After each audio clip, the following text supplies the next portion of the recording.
This is The Weekly Set, the official podcast of TheTotalScreen.com. Episode 193, recorded February 8th, 2019. Hello, everybody, and welcome to The Weekly Set, the official podcast of The Total Screen. I am your host. My name is Tyson, and joining me today, as always, is my partner in crime here at The Total Screen, William Rohrig. Hello. So, today, as usual, we are going to be talking about True Detective and The Magicians. We're going to kick things off with True Detective Season 3, Episode 5, If You Have Ghosts. So, before anything else, I just want to say, yes, they finally brought it back. They finally brought back the memory transitions from the first two episodes. Only once. We only got one this episode. I think they did it like twice. The only one I noticed was when he was going up the stairs in the 1990s, like 1990 plot, and it suddenly switched to like to the house like in darkness in like 2015. Okay. There's one part where then you missed the part then where it's 2015 and he's walking through his house and he looks in the bedroom. That was like right after that. And it's 1990. That was right after that. So like, yeah, it was right after that. Same thing. Okay. Yeah, that was like part of that whole sequence. But like, yeah, I was like, yes, finally they did it again. Like that was like one of the best things about the first two episodes, and it had been gone and they only did it once. So hopefully they'll do it some more again as the story goes on. But I just wanted to bring that up because we've mentioned how disappointed we were that was such a cool thing that they had done in the first two episodes, and then they just ignored it for the next two. So it's back, at least on this one, at least once on this episode. Let's get into the kind of the plot of what we got. So I took notes as I watched. So right from the very beginning, like the very first thing we kind of learn in this episode is that Lucy Purcell did in fact OD in 1988. Yeah, we got that was confirmed. We saw a picture of her they'd taken for the coroner's office. And so yeah, that was confirmed, unless, there was some other foul play we don't know about or something. But to the character's knowledge, we now know what happened to her. In that same scene, while they're trying to deal with that and they're talking about the possible return of Julie, the daughter, Tom happens to just kind of walk right into the office and sees all of this up on the board right after they'd been discussing how they didn't want to tell him about it because it would just kind of bring him more pain and cause more problems. And so he ended up walking right in on that and kind of freaking out, who's that girl on the board? Is that my daughter? What's going on? Roland's like, you need to go back. I'll talk to you later. I'll call you after this and we'll talk. He didn't want to tell him unless there was anything concrete that had come up. But this is finally when we get to go back to what happened at the season finale, because the interesting thing about this show having these three timelines is that we ended on this massive cliffhanger, and they didn't have to pick up on the cliffhanger because there's three different timelines. So they just started on a different timeline. They started on a different timeline. What's interesting is revealed the event of that cliffhanger from the last episode that turns out to have been a major event. This I think the implication is that this was one of the defining events of the case that ultimately led everyone to where they ended up. Yes. Very brutal too, because it wasn't just that one claymore exploding on the guy who kicked open the door, but there were multiple booby traps, explosives around the place. He was in there indiscriminately picking people off. Oh yeah, he was just sniping, shooting cops, shooting some of the hicks and stuff, just murdering them left and right. Wayne ended up getting into the place and putting a gun to him, and in there, Woodard ended up confessing to him that he could have killed Wayne, but chose not to. And it becomes very clear what the intent is at that point, that this is suicide by cop. Right. It's a situation, you see it a lot in real life where somebody's kind of on the run and then they get to the point where they're cornered by police officers and they pull a gun, not with the intention that they think they're going to get away with it, but because they want to die. But instead of killing themselves by jumping off a building or shooting themselves or something, they're going to get shot by cops. And so that's basically what this all came down to, is that he wanted to get a little revenge on these white trash that were picking on him. He wanted to kind of go out in a hail of glory, kind of basically, and just wanted to end it all. But it makes it intentional. Like when he was talking to those kids now, it wasn't just like, oh, he stuck to his guns and did that. This was a trap. Yes, this was a trap. So I think he was purposefully talking to those kids, given the threats he received. I think he was purposefully talking to those kids outside so that he could lure those men into that trap. Mm-hmm. Like, because it's telling, because like as soon as they came after him, he obviously wasn't that far from his home. You know, it was the way like he managed to like book it and reach his house like that fast. We knew he did that. We knew he had the one claymore and that he had a gun. But as a former soldier, you're like, okay, that kind of makes sense. But once he starts like very quickly sniping other people, and then you start seeing the other booby traps go off and stuff, it's like, oh wait, this wasn't like his home security in case something happened. This was like planned, you know, like this had intent behind it. This is something he decided to do.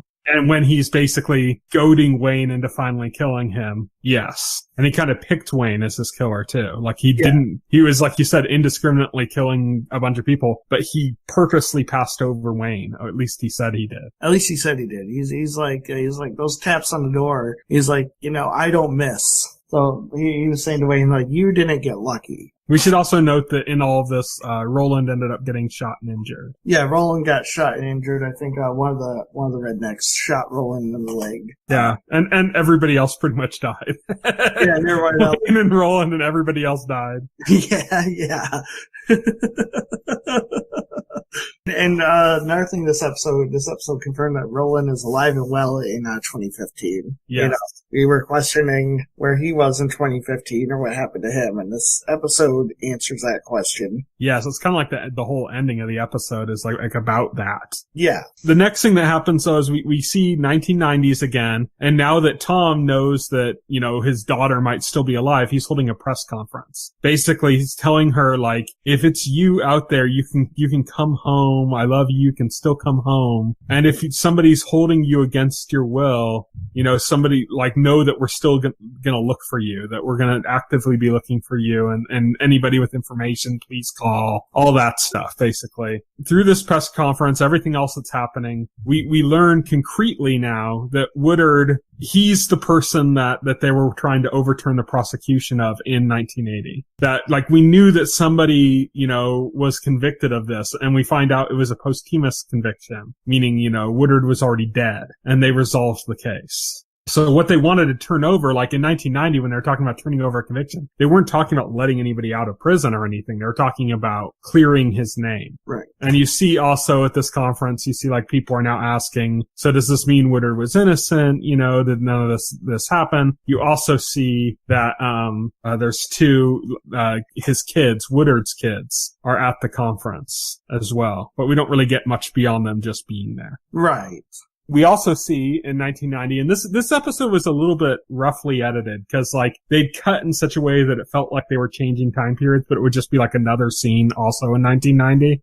And this was like a case where I really noticed that and was like, oh, that's kind of abrupt and weird and kind of made it hard to follow, like in an obtuse way where it shouldn't have been. But basically they revisit the former teen suspect that they had in the 1980s, the one that Wayne was saying was going to get raped in prison and everything. And he is like super resentful. His life is pretty much a mess, and he blames Wayne pretty much for all of it. Mm-hmm. And Wayne's there, and he's going off on Wayne and talking about how they tormented a teenager and, you know, abused it, and they're just looking for information. They're not even coming after him. Yeah, he's like completely resentful. He's holding a grudge. Yeah. So they do get a few pieces of information, which is basically that when he took Will's bike, Will was by himself, and also that Will had mentioned that he was looking for his sister and mentioned they, as far as like who he, like that they went missing or something, meaning not just his sister, but somebody else. So those are the information that they were able to glean from it, but most of that scene was just showing kind of the results of the way Wayne treated this teenager in the interrogation, the effect it had on his life, and then that being kind of paid back upon Wayne. And then you get right after that, you have basically Wayne and Roland driving away, and Roland's talking about the case, and Wayne's just stuck on this kid and saying like, Wayne is stewing on this kid, you know? Yeah, like, you know, like, who does this guy think he is? Like, when I was his age. I was like, when that he got interrogated, I was already in the jungles of Vietnam, and, the kids this generation are just pussies, and, like, he's just going off, like, he can't take the criticism that's been lobbied on him. So basically the consequences of what he did is something he's not able to face directly. He can't like, he has to like fight against it.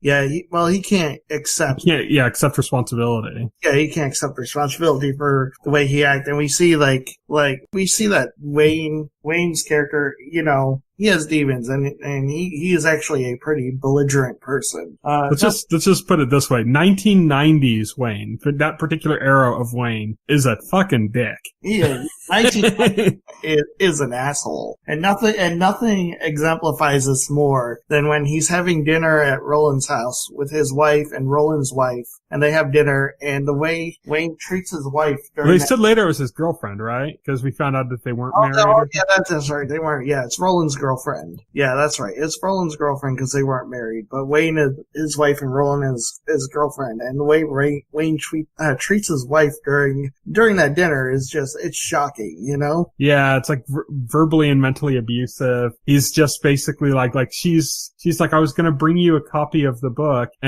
but Wayne wouldn't let me. And he's all like, a gift, to a host shouldn't be self-indulgent. And it's just nasty, like little nasty little sniping. He's just like, doing little nasty sniping, controlling her there, right in full view of Roland and his girlfriend. Yeah. This is a shocking part, like Wayne's just making things tense. Yeah. They get home eventually. By the way, I should point out that the girlfriend is the girl that Roland was flirting with in the 1980s timeline when they were investigating the church. Oh yeah, that's right. You're right. So we got to see kind of the meeting of both of their SOs, I should say, in the 1980s. But yeah, we learn about their relationship. It's been kind of like an off again, on again kind of thing. Cause this is happening in the 90s, this dinner they're having. Yeah. So yeah, so this behavior of the way he's treating his wife and stuff carries on to when they get home from the dinner, and he's still kind of like laying into his wife, and she's kind of like, what the fuck's wrong with you? And the kids come downstairs and they're upset, and as they're heading upstairs or sending the kids back upstairs, and the kids are going to get like a story read by their mom or something, they say, what do we not do? The kids say to them, and they, at the same time, they say, we don't go to bed without saying I love you or something. And so you see this kind of moment of like, a brief respite from his shit, basically. Right. And then as he's going up the stairs after his kids and his wife goes upstairs, that's when you get that transition that we had mentioned before, where like it transitions to 2015. And then, he's looking into an empty room and then seeing the 1990s Wayne and his wife and the kids on the bed as she's reading a story to the kids and all that. So that's where we get that memory scene we'd mentioned right at the very beginning of our discussion. We also have in these moments where it's 2015, Wayne, looking back, Wayne finally reads his wife's book. He finally reads it in 2015. 2015, yeah. He finally reads it. And realizes that it's something he should have done a long time ago. And yeah, he realizes it's something he should have done a long time ago. And now we know the reason he didn't do it a long time ago is because that whole time he was just, resentful of his wife or something. Just like he was just nasty to his wife. So it doesn't surprise me he never bothered to read her book. Yeah. And we find out here, though, that it's something that he should have done because there were aspects of the case that he wasn't picking up on. Right. That he could have learned from if he had read her book. Right, exactly. And that includes... But that also goes to the wider theme of, she would go out and do her own investigations into the case. And then when she brought it up to him, he would get mad at her. He would dismiss her, Yeah. He'd tell her not to get involved, all this, he didn't want to hear anything from her about it. Yeah, he just kind of scoffed her off, basically. So we learned that she actually did find information that was helpful, but he never listened to her, Yeah. Basically, the information he got was that, in the wife's conversation with, the mother of the children, there's some words she uses that are directly comparable to what was written in the newspaper cutout letter that was sent to them telling them not to give up on looking for the kids. And so now Wayne has the belief in his head that the mother is the one who actually wrote this letter, not like a kidnapper or anything. Not that the mother kidnapped the kids, but that the mother wrote it as like a kind of a way to almost like attack or make the father feel like shit or something, is what you're saying, or make him give up. Right. So that happens. We also learn, going back to 1980s, directly after this shootout and explosion, we get to see when Wayne and Amelia, his to-be wife at this point, we get to see the first time they hooked up, basically, which was at the stress of being at the hospital and her convincing him to go back to her place to get him away from the hospital where he was worried about his partner, but also freaked out about having killed a man again. And all the stress of that situation happened. That was their first hookup. That kind of like makes sense because it shows kind of the turmoil of their relationship and how rocky it is that, like, you know, it started kind of as a flirtation, of course, early in like the first episode, but we see like where it first kind of got cemented into a real relationship was basically after like a super stressful and horrible situation for him. Right. Which makes a lot of sense when you look at, you know, kind of everything about his life. In the time period of the 1990s, he's looking back at the 1980s when they're exploring he's looking at pictures of the evidence and he remembers them investigating Woodard's house after the incident and finding Will's backpack in oddly pristine condition. It was like found right under where like the claymore had gone off. So it should have been like tore up and dirty and stuff, and it was just clean. And it's something that he hadn't questioned at the time, probably because of the stress of the situation at the time. Oh, yeah. He just didn't pick up on it. Yeah, well, like he said, you know, he didn't pick up on it because he had just got done killing a man. So, yeah. And we know that this was an incident that greatly, deeply affected him. You know, it's probably this incident that, you know, has made him such a resentful asshole in 1990, you know, or at least, you know, this incident and like him getting fired off the police force, I think are two main things that shapes him into the 1990 version of himself, you know, that's just a dick. Yeah, so he was clearly in a very stressful situation. So, coming out of a very stressful situation. So he was in no mental condition to take a look at that backpack and make that connection, you know? Yeah, that it was in too pristine condition for where it was found and everything, that it feels like it was planted. Yeah. So this comes up in this situation in the 1990s. He's bringing it to Roland and he's like telling him this information, and Roland's like, I don't know what to do with this. He's like, Roland's like, you know, if I go to the higher ups on this, they're going to just block me off and say, why are you looking at this? Well, yeah, he knows the higher ups. You know, he knows that as far as everybody's concerned, Woodward did it. And, yeah. And they're not going to entertain a story that's different from that based on. They've set their narrative. Yeah, they set their narrative. They're not going to, especially if like the only evidence you have is the backpack was clean. They're just going to brush that aside and be like, you know, why are you wasting our time? Yeah. So Roland's kind of shaken by this because he knows there's nothing he can do with this information. There's nothing he can do with it. But the fact that information exists at all puts everything into question. Yeah, it does. So he's kind of like, I don't know what the fuck to do. Like, this is fucked up, you know? And that kind of gets us to the point where we end up getting our transition to 2015 again, and where we learn that Roland is in fact still alive, and of course is, going to quickly to be visited by Wayne and his son. We see what Roland's life is like now. He's taking care of a bunch of dogs. He lives in the wilderness. We learn from him talking to Wayne that he never married. He never had any kids. He lives all by himself. He's lonely. He drinks a lot.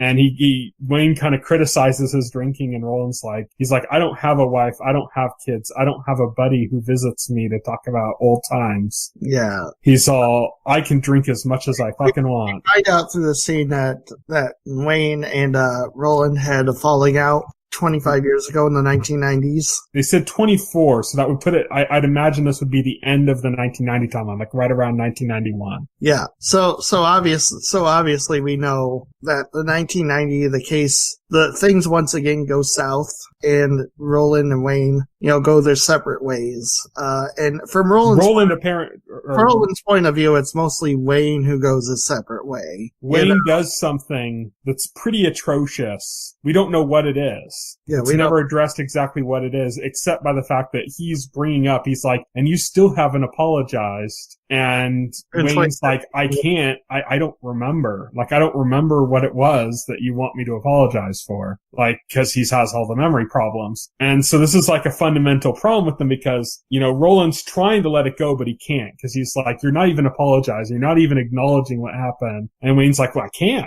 Yeah. Like, I don't have any memories of that. Like, I can't recall that. Roland's like, 24 years, you could have called, you could have come over, you could, you never wanted you didn't want anything to do with me, for 24 years. It's almost as if, like in 1991, Wayne just told Roland to fuck himself and then like took off, Well, and that seems to be the case, like, because it seems like Wayne, and I think there's probably more to it than that, because it's more just that he left, and it's more that he did something that really deeply angered Roland and maybe set his life in a disastrous direction. Right. Because we know he never married his girlfriend. We know, like, all that stuff. Yeah, we know he ends up alone with like a bunch of dogs. So somehow I imagine Wayne is responsible for that current state. Yeah. And we don't know exactly what it is, but we know that he does end up in that place. And we know that, like Roland holds Wayne responsible. Wayne can't remember, so he can't say anything about it. Roland's life is just crap, like we said. We get one more flashback kind of thing back to the 1990s timeline. This ties into the moment where Wayne was trying to convince Roland about the backpack, and the scene ended with Roland getting a call, and basically at the end of the call telling Wayne that, like, somebody said they have like a tape that they want us to hear. We have to go. And then what we see is Tom being brought into a room, very like in a guarded way, like he's a suspect, which is kind of weird based on his relationship with Roland. So they finally get him into this room, and they start playing back this tape of somebody that seems to be Julie, but we don't know. Basically calling from when Tom had asked her to call and reach back, and she's basically like, you're not my father. I know what you really are and what you did, or something. Where's my brother? She's crazy. She's like, it's not even questionable. She's fucking insane. Like, we've heard from other characters that they were able to investigate in the 1990 timeline that had interacted with this person that they think is Julie, where she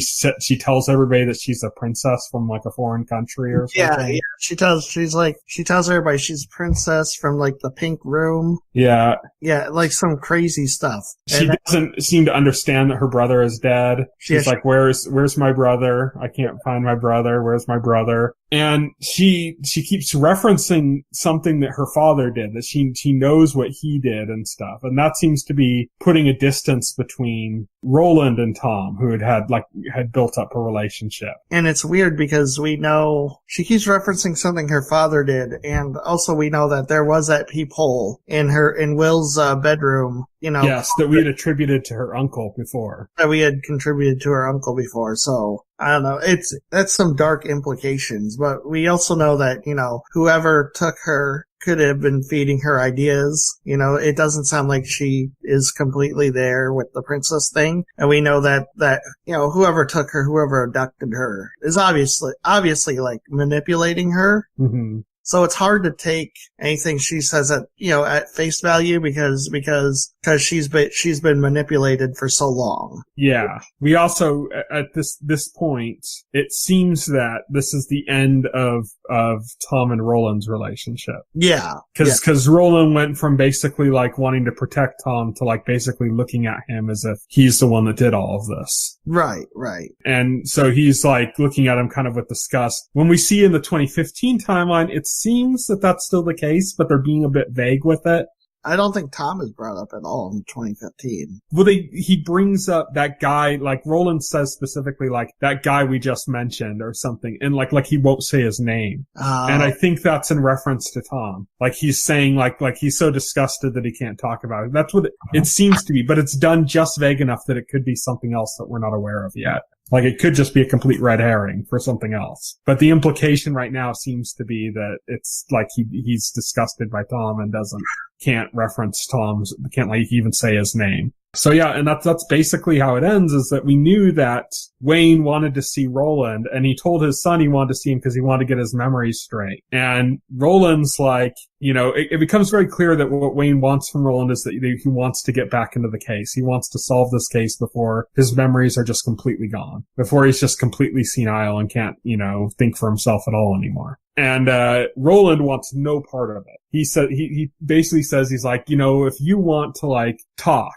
if you want to like have a beer and watch a game or something, I'm here. You can just come. You can come and visit me, and I'm here, and we can do that. But I do not want to get my life back into that pile of shit that this case was again. Well, like I don't want to ever do this again. Sounds like he's gonna. Yeah. It sounds like it's going to be two old men finally solving the case. Yeah, that's what it seems to be the case of that. It's very reminiscent of the scene in the 90s when Roland finally re-enlisted Wayne back into the case. Well, this is kind of like the other way around. Now it's Wayne getting Roland back into the case. And by this point, they're wearing all their damages on their sleeves at this point, And that's pretty much it. That's the episode. So we'll talk about that again next week, but I think this is a big improvement from last week's episode. I'm more excited about what's going on in all of the storylines now than I was. Like I was completely done with the 90s storyline at the time. I think I'm a little bit more interested in that now. The 2015 storyline's becoming really interesting. I really want to see old senile Wayne and Roland investigating this now. And it'd be interesting to see maybe some of the other characters,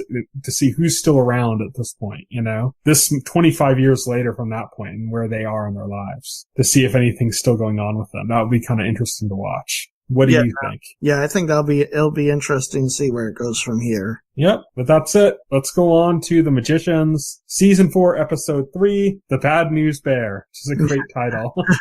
Which is a great title because it's also true. The title is literal. So the episode begins with Margot's rejoining her group, and then we get kind of like this intercut where it's cutting between Margot arriving at the building and talking to the hedge witch. Marina. And her actually showing up again and talking to all of her friends. And you kind of see, like, the way they're setting it up is Marina's telling her, this is how you get this monster. Marina in the middle of literally fleeing the scene, right? Marina's gonna just kind of run off and let everybody get killed, apparently. Yeah.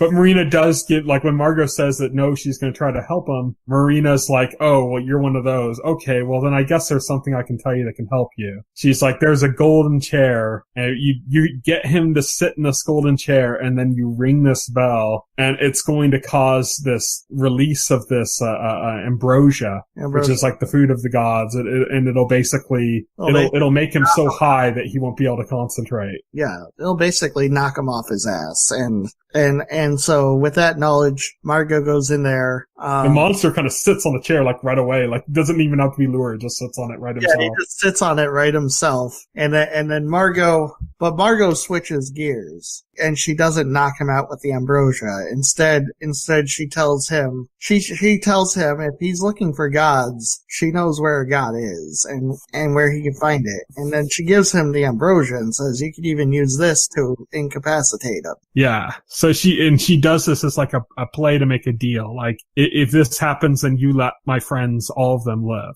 Yeah. And also she's doing it instead of instead of the original plan, she's doing it because, she doesn't want to hurt Elliot.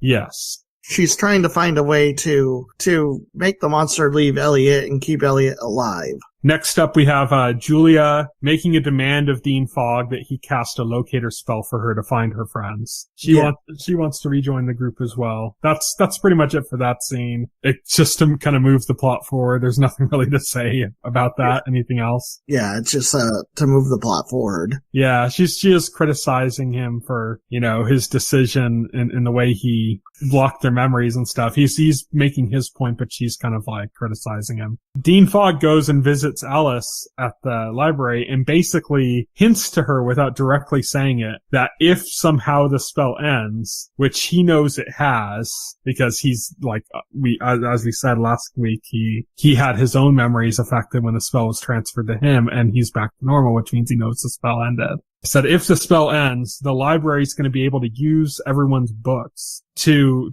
track where they are and find them and hunt them. Oh yeah.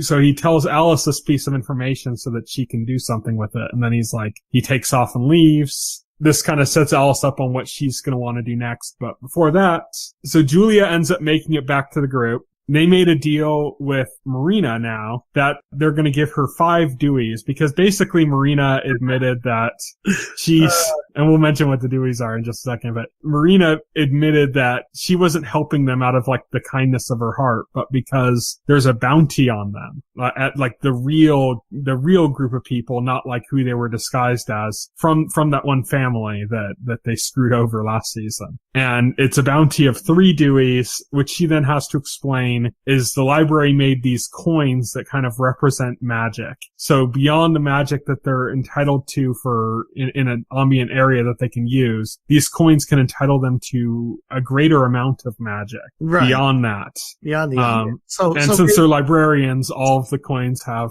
faces of famous librarians on it. Yeah, of course, because they're the librarian. All the coins, but it's funny because like she says, all the coins have faces of famous librarians, but they're Deweys because Dewey is the only famous librarian anybody can remember besides Barbara Bush. But fuck Barbara Bush. That was Laura Bush, I think. One of the Bushes. Yeah, Laura Bush. Yeah, Laura Bush. Fuck Laura Bush. But yeah, so Dewey, of course, the Dewey Decimal System, his face graces this coin that allows for magic. And so they need to find 5 of these, which are extremely rare, any of these. So they're like, okay, how are we going to do this? The bounty on them was 3, but Marina says 5 to basically delay her payment, because she could just go right away and turn them in. But the 2 is to kind of like finish off her payment for that. This brings them to like, okay, so how are we going to do this? And they end up figuring out that the best way to do this is that this family, the same one that's hunting them, has something called a black card. And the black card basically allows them unlimited magic, basically. They can call upon magic like the coin flow of the Deweys as much as they want. And they figure out that they can steal one of these black cards, but then it's just like a stolen credit card. It only lasts until they realize it's been stolen and shut it off. And then it's worthless to them. So it has no point. They can't get anything from it. And it also could make them trackable. So it's like a risky proposition. They end up figuring out that the best way to do it is if they can counterfeit the card. Penny happens to have a friend that's a counterfeiter of like a magic class counterfeiter. So he can do something that would even trick magicians. Like, I love it because, like, he explains, like, his brand of counterfeit that he does. Like, his counterfeit is so good. And the reason his counterfeit is so good is because he uses luck magic to basically imbue everything, every counterfeit he makes, like, with such an insane amount of luck that the person, like, holding the counterfeit, is just has so much good things happening to them that they don't stop to, like, examine what they have. Yeah. and so that's how, like, it distracts them. It's so the amount of luck flowing through is so distracting that they're not able to pick up on the fact that it's not legit. Yeah, exactly. They just kind of let it pass through. Either because it's bad luck and it's just too much of a hassle to deal with, or it's good luck and they're too happy to realize something's up. And they're too happy to realize something's up, or even if they do, the amount of good luck it's generating means that they don't want to get rid of it. Yeah. So that's how he gets around that. He wants another 5 Deweys, so it'd be 10 Deweys total for his work on the counterfeit. So now they have to get 10 Deweys. Even 1 was somewhat impossible for them, and now 5 is what's they needed from Marina, and now they need 10 just to get the counterfeit so they can get the 5. So it's like this escalating value of this. And of course you're like, okay, well, but if they can get this black card and counterfeit the black card, then that number doesn't matter. Actually, it kind of does, and that comes into effect later, and we'll get to that. But for now, they find out that they do need what's said to be about a third of a single Dewey just to make the counterfeit. Yeah. To make it work. They need a certain amount of that juice just to make it applicable, to make it work in some way. So they're like, well, how do we even get a single Dewey? How do we do this? And they find out that there's a magical game called Push. It's a card game, and they say there's a push game, and if you can get the right amount of collateral, you can get in, and then you can win one Dewey at the end of the tournament. It's like high stakes poker because like high rollers, you know, yeah. high rollers are playing this game, and these are like, and these are like, you know, like what you would expect, like professional, like magicians and bullshitters, you know, like, and really what we find out is like Push is really a game of who could, you know, who could bullshit the other person. Like, it's magical trickery. It's, you know, magically bullshit the other person. Yeah. So they're like, who's good with cards? Of course, that's Quentin. He was good with cards even before magic, you know? So it's all about like, okay, so who can do card tricks? Who can trick the person? And they're basically playing like war. Yeah, they're basically playing war. So it's just basically like high card wins, but like you can change the other person's card and fuck with them. But the magic they're using probability magic to change the probability of what their card is. Yeah, or to switch someone's card to something else. It's all magic tricks in order to fuck with either their own hand or with the other person's hand so that they win, so that they get the higher card. And so that's how this game works. And they said that somehow there's like so many at points there's so many probability spells like being thrown around that like just insane shit can just happen. Yeah. Like we see, like he throws down a card and it just like stands up. Yeah. There's like crazy things too, like the first, so Quentin's got to beat 3 opponents to win this card game. Yeah, right? That's like the brackets. He has to make it through 3 levels. And he tries to give like the medallion to the guy. The one that was used to protect against the spell that was on them. Yeah. Now that spell's gone, they don't need it anymore, so they want to use that as collateral. But the guy's like, that's not valuable enough to use as collateral. That won't buy you in. I'm sorry. And so having nothing else, Quentin volunteers that Penny is a traveler and that he will basically bargain Penny's skills as a traveler exclusively for a set amount of time, and they negotiate that time. But he's basically selling Penny into temporary indentured servitude. Yeah, basically. Yeah. So Penny's like, what the fuck? Like, you know, as he's doing this, they get it down to like a month is what they end up agreeing on. So this is like, now he's playing for Penny's freedom. Yeah, now so Penny's like, really, like, you better fucking win this. So it's kind of cool.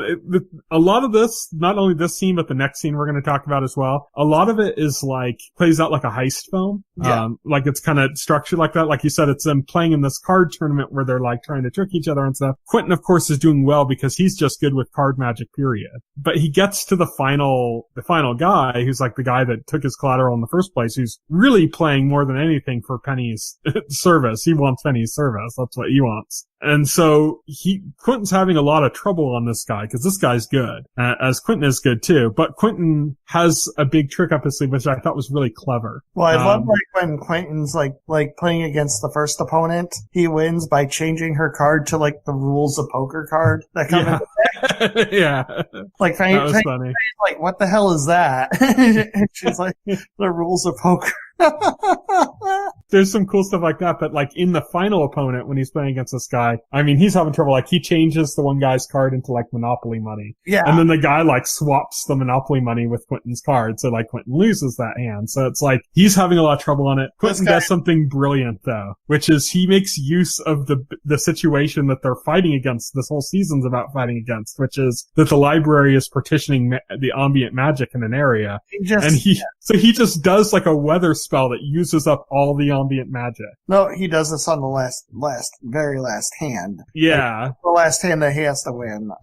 So he makes this gambit where he uses up all the magic so that nobody can use magic. And yeah, he does a quite good thing because he has in his sock, he has a king in his sock, and he pulls it out. Yeah, because Quentin's, like we said, Quentin knows card tricks even before he learned real magic. Yeah, even before he learned He's good at sleight of hand. He's, like, really good at it. He was obsessed with that stuff. So he can do all sorts of clever magic tricks and stuff, like, stage magic style tricks. So he's like, if I get rid of their advantage, these people that rely on actual magic for all this stuff, then I'm gonna have all the advantage of the sleight of hand stuff that none of these people have. So I thought that was brilliant.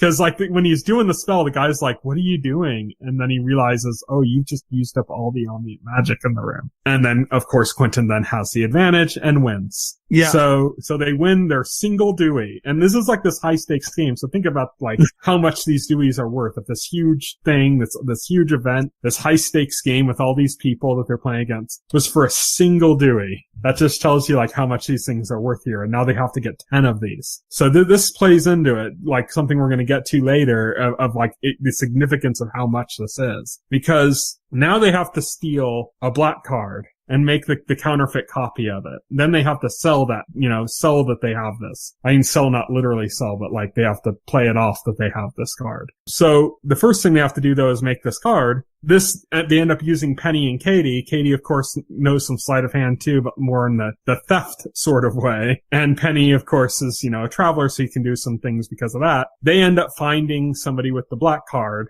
and somebody from this family. And Penny ends up like flirting with her. That's an older woman in a way that they're able to steal the card from her, get it to the counterfeiter, have him make a copy of the card, and then get it back into her pocket so that she never knows it's stolen. And so they do all of this with Penny and Katie doing their own version of sleight of hand as well. Now that they have the card, they have to be able to sell that they have this card, and there's a risk in that, because what they need to give them good luck so that they get into that situation and things just go their way to such a degree that nobody like second guesses what they're doing there. And by doing that, like nobody recognizes them, nobody like all of these things they need this probability of luck for. So this is when it's revealed how this luck power works. And he says, I have all of this luck, all of this bad luck goes into this teddy bear. And the way they bring this up, like you said, I'll let you get back into it, is a bird. So the bird brings him a sandwich, and like Quentin's just like, did that bird just bring you a sandwich? And he's like, yeah. And then he explains, like, this is where he explains, like, his whole thing is based on luck magic, and that basically he's generating a lot of luck magic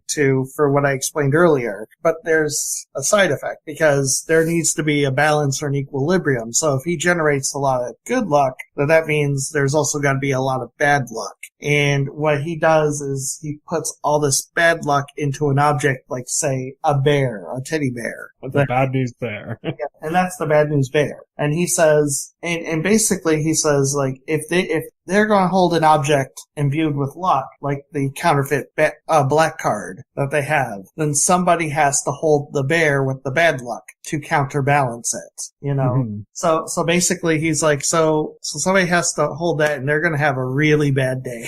So Julia offers to take this because she's like, okay, well, I'm a goddess, or I still have, she doesn't tell him that, Well, she's keeping it secret. She basically says, she's basically like, I'm basically indestructible, so I better take it, which she proved earlier when she kept throwing herself at that sphere, dying and coming back. Like, yeah, she's like, so any of this bad luck, horrible things will happen to me, at least I'll survive them. Yeah, at least I'll survive them. But when she touches the bear, it kind of like freaks out, or like there's like a really bad reaction, and she like tosses it at Quentin instantly. So now Quentin's going to have this horrible luck as Penny and Katie again are going to take this black card, this counterfeit black card, into a magic bank, and I think that the family that they had mentioned runs or something, and use it to collect 10 Deweys. So they're going through there, and it's funny because you can see the effects of the luck in general. Like, there's a group of people that like would be in line in front of them, and they hear somebody's there or something, and they go running after to look at them. So the line's instantly gone. Some guy walks up to Penny and says, "You have an interesting face. Would you like the model or something?" All these like random things, like good luck things, are happening to them as they're walking through, having this good luck. Meanwhile, Quentin goes to the bathroom, and a giant snake jumps out of the toilet and attacks him. And all kinds of things happen. Yeah, a giant snake comes out of the toilet and attacks him. Quentin gets a paper cut from a paper towel. Like a really bad one. It was really funny. Yeah, it was really funny. He's like, how do you get paper cut from a paper towel? So he's just having like a deluge of bad luck as they're having all this good luck. They get in for the meeting, but their order for those 12 coins gets flagged. Well, it gets flagged because Quentin lets go of the bear. Yeah. So that's important to note. The request only gets flagged because when they get into that meeting, Quentin lets go of the bear, and Quentin lets go of the bear because he gets, he gets a voice message from his mother, like something's happened, and like he goes to check it and he drops the bear. And Julia kind of realizes, she's like, hey, no, you have to be holding on to that thing until Penny calls you back. The thing that's important to remember here is that last season, Quentin's father was in remission from cancer that happened immediately when magic vanished from the world. And by turning magic back on, Quentin was basically sacrificing his father. It meant that his cancer was connected to magic, and that when his father would get, or when the world would get magic back, his cancer would return to his father. So him getting a voicemail from his mom, who he's not really all that actively in touch with his family, what that means is that his father's probably dying or dead. So the luck is so severe that it's pushing that far onto other people in his life. This causes him to let go of it. Julia gets him to hold on to it again.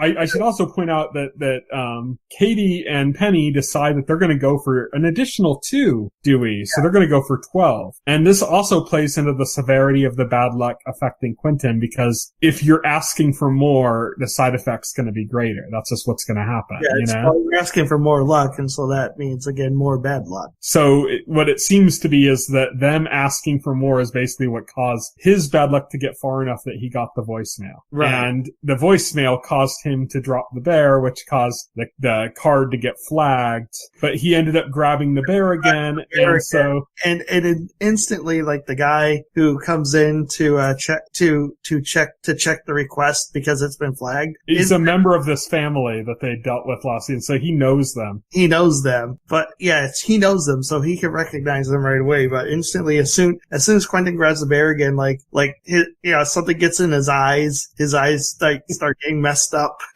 Yeah, he has to take out his contacts and stuff. And he's basically just like, I don't want to deal with all this red tape bullshit, so I'm just gonna clear this through. You're fine, or whatever. Yeah, you're alright. You're good.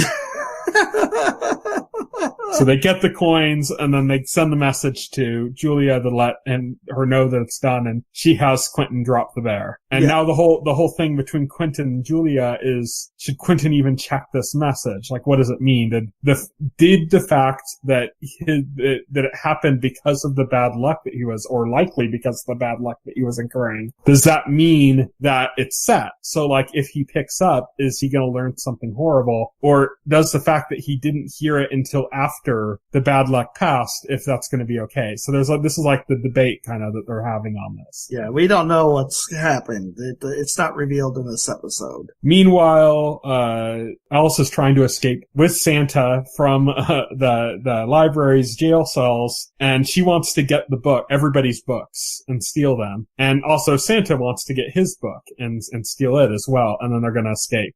She goes to try to find her friend's books and ends up finding a note instead, basically saying that all of those books are checked out.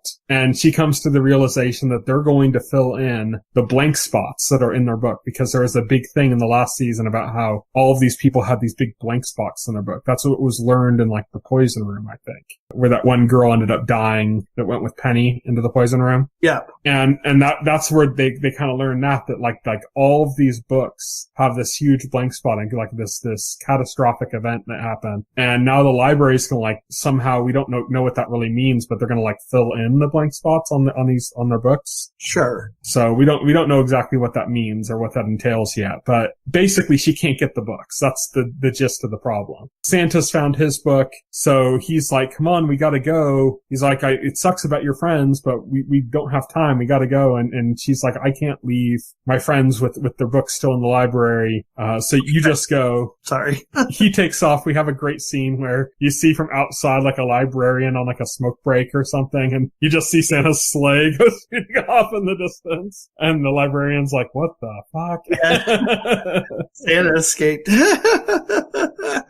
But then you see, Alice is like in the library sneaking again, trying to stay hidden and stuff. And somebody grabs her from behind, and we don't know who, what, where, or anything about that. All we know is that we know the, where, I guess. We know she was grabbed at the library. But we don't know who did it or why or, what state she's going to be in. If it's somebody benevolent or somebody malevolent, we don't know. Right. But she's like kind of got caught at this point by somebody. Meanwhile, the group now has their 12 Deweys, so they're going to pay off, they pay off Penny's friend, and they're going to pay off Marina. But before that, Katie takes the bear and does some kind of a magic spell, and we don't know exactly what she did. But when they hand Marina the coins, we see right as she's walking away, she's kind of looking at them like there's something weird. And then some guy walks out right in front of her and says, Marina, I've been looking for you all this time, or something. It should have flagged at any point that something was up there when she was looking at the coins.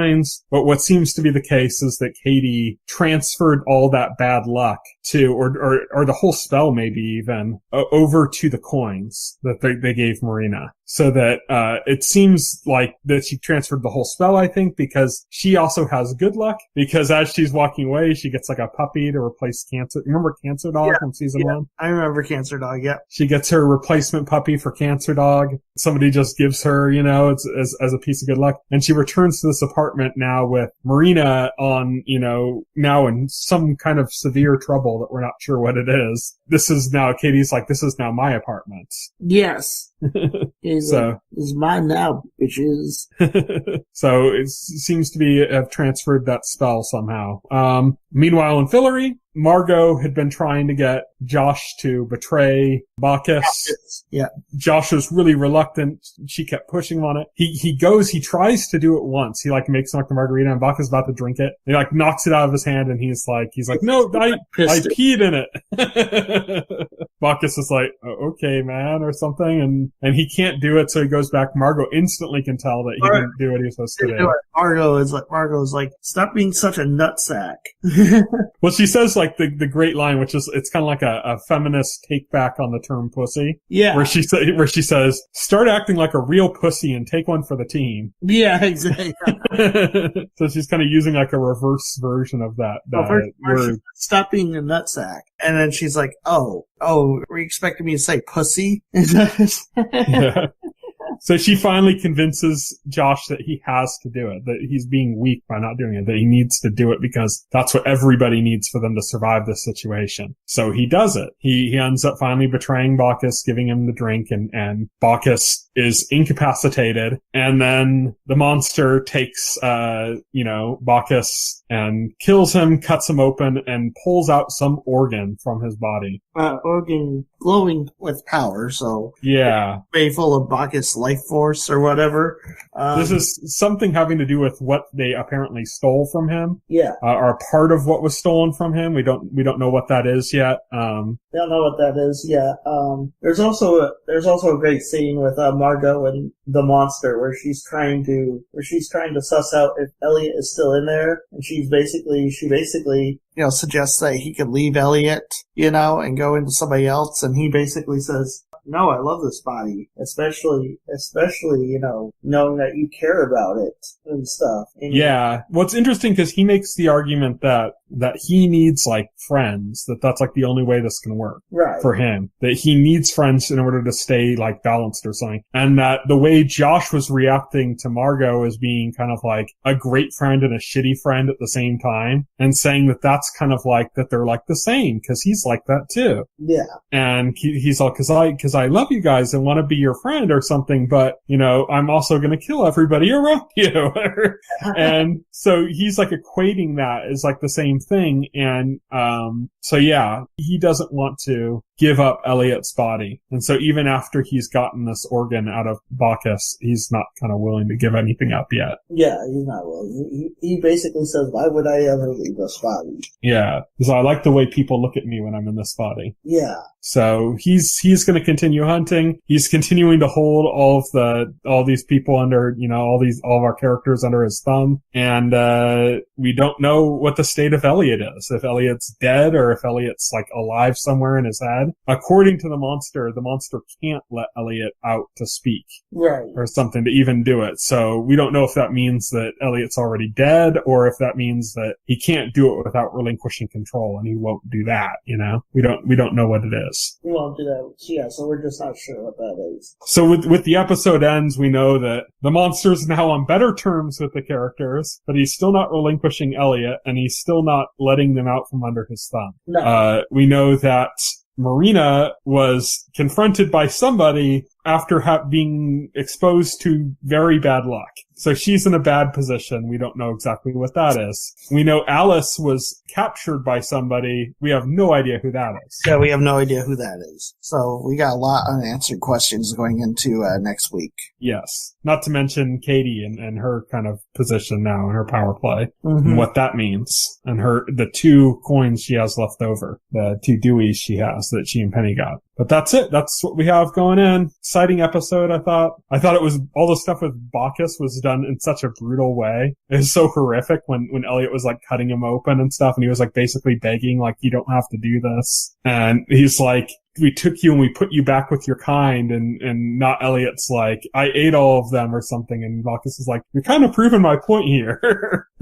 But there's a big mystery about what was taken from not Elliot, what that means, why it was taken, what the gods got from it, what we don't know any of that. So that we're still in a lot of we still have a lot of unanswered questions. But It's fun.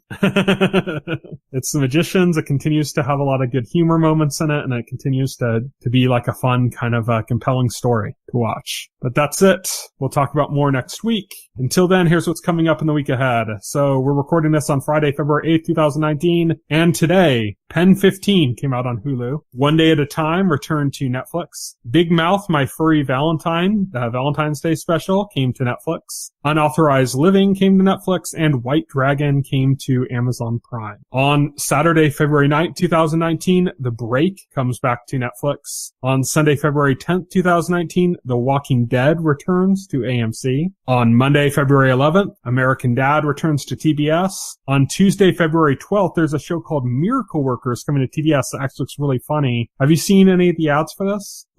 Ads for... No, I haven't. Miracle Workers? It's about, like, heaven. But it's like Steve Buscemi plays God, and Daniel Radcliffe, Harry Potter himself, plays like one of his, like angels that works under him or something. And it's basically God's like decided to get rid of Earth unless these 2 people on Earth fall in love with each other. And so then all these angels are trying to like, it's kind of like almost Office Space comedy with these people, except that they're in charge of like heaven, and they're trying to find a way to get these 2 together, but like in a very like bureaucratical office sort of way. Nice.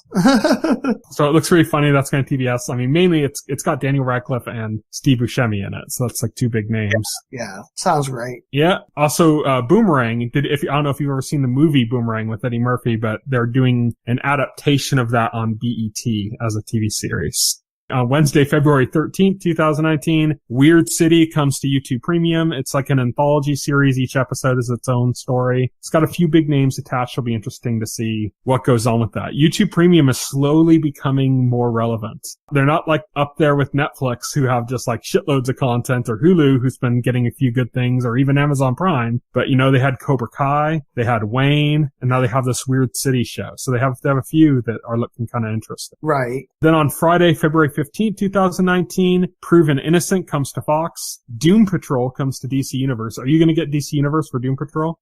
Probably not.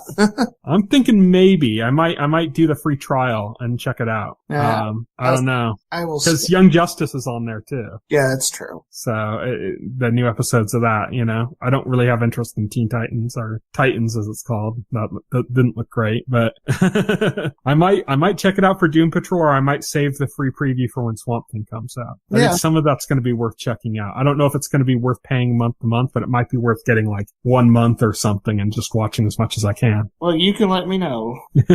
I'll tell you if I do it, I'll tell you if it's worthwhile. But lastly, on Friday, February 15th, The Umbrella Academy comes to Netflix. That looks good. I'm excited for that one. The first trailer came out fairly recently for that, and it looks really good. So I'm super psyched for that. So that's what I'm going to be doing next Friday. Watching The Umbrella Academy. But that's it. That's what's coming up in the week ahead. So next week, we're going to continue talking about True Detective and The Magicians. You can reach me on Twitter. I'm at Tyson Gifford. You can reach Will. He is at Foxel Hero. You can check out our Facebook page and our YouTube channel, as well as our site, thetotalscreen.com. You can subscribe to the podcast through any major podcast client like iTunes or Pocket Cast. And the entire backlog of our podcast is available on our YouTube channel. So thank you everybody for listening. Good night. Good night. If you would like to reach out to us and make a comment, send an email to contact@thetotalscreen.com. Stay tuned to The Total Screen for the very best.